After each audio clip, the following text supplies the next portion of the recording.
Hey, welcome back to my shop. Today we have the gouge.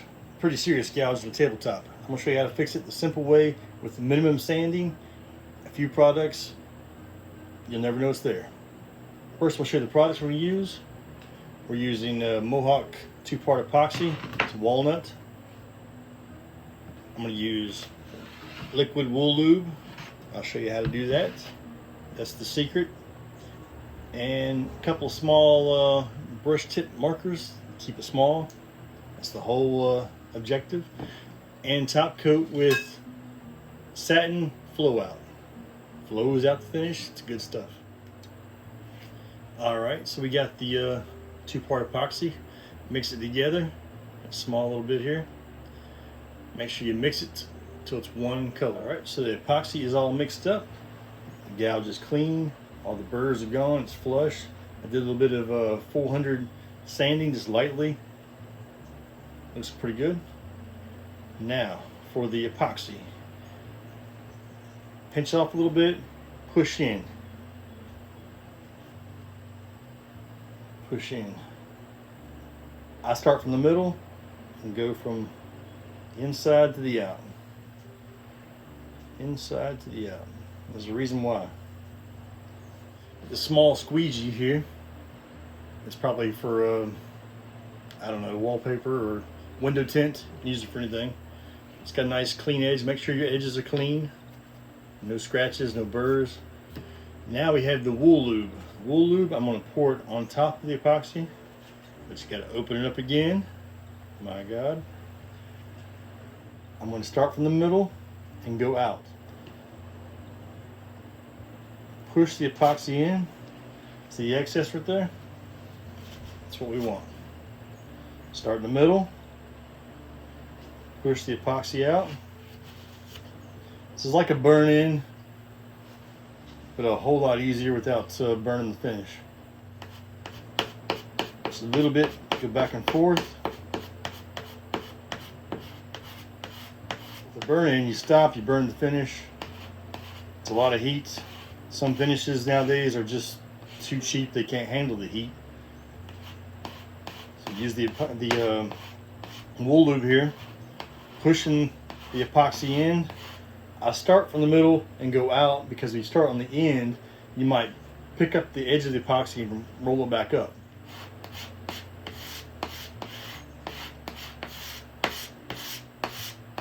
Look at that. Epoxy's down in there. I'm not touching it because if you touch it, screw it all up. Get rid of the excess oil around it. Looks pretty good, nice and smooth, nice and flush. We're going to wait for this to set up the epoxy. Color, the walnut is pretty close to this cherry table. I could have used cherry, but it's a little too dark.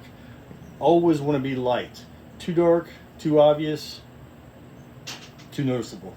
We don't want that. Okay, we're back. The epoxy's all set up.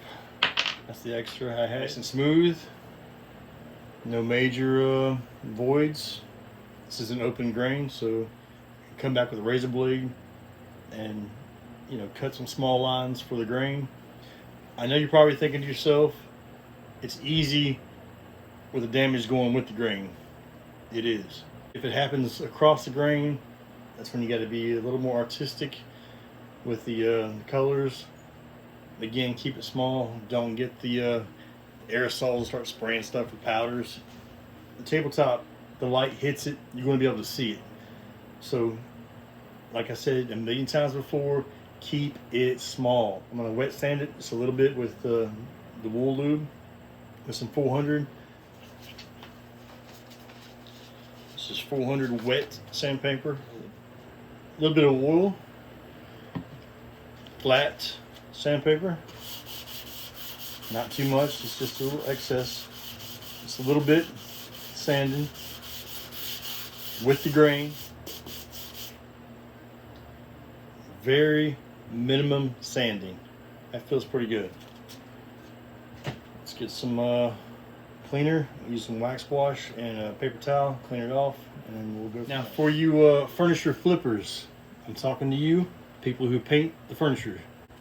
You don't always have to buy this expensive stuff. This is not too expensive. It's like 20 bucks or $18 for this. But you can also go to Lowe's. In the plumbing section, they have epoxy, but it's all white. You can do the same thing.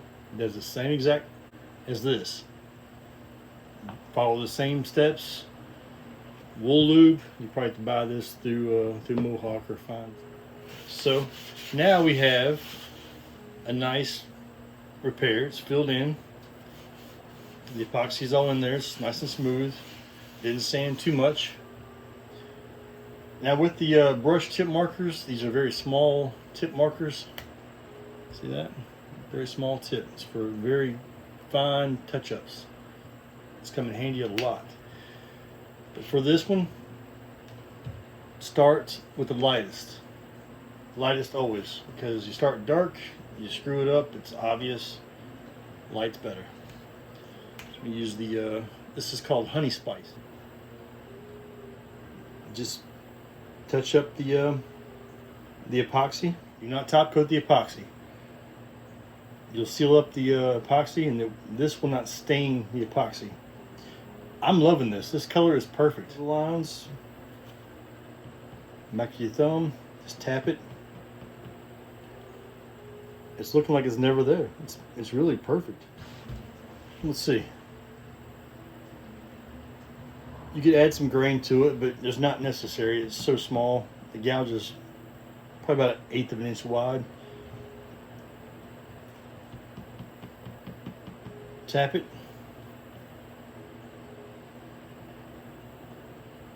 You can see it kind of stain the epoxy. That's what you want. That's really good. You know, I've done this for a long time, and that's really good. I also have a black tip marker. I'm just going to, just a little bit of grain, just connect the two together across the top. Just every few inches or so, just to camouflage.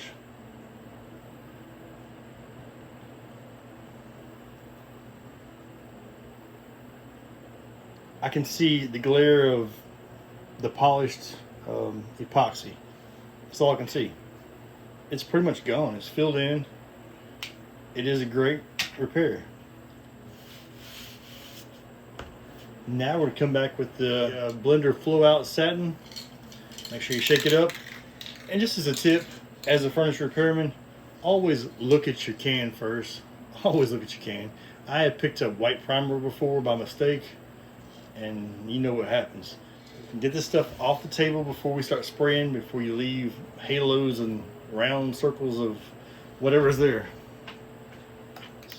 Nice and smooth. We sanded it, we dyed it. Can't even see it where I'm sitting at, maybe where you're sitting, because the light sanding around it with the glare of the lights above me. So, furniture repair, it never happened. All right, blender flow out satin. Shake it up really good. Turn it upside down, spray it, clean out the nozzle. You want to step back a little bit and mist this on, or fog it on. Don't spray it on too heavy, just mist it on. Let me back up a bit, a little too close.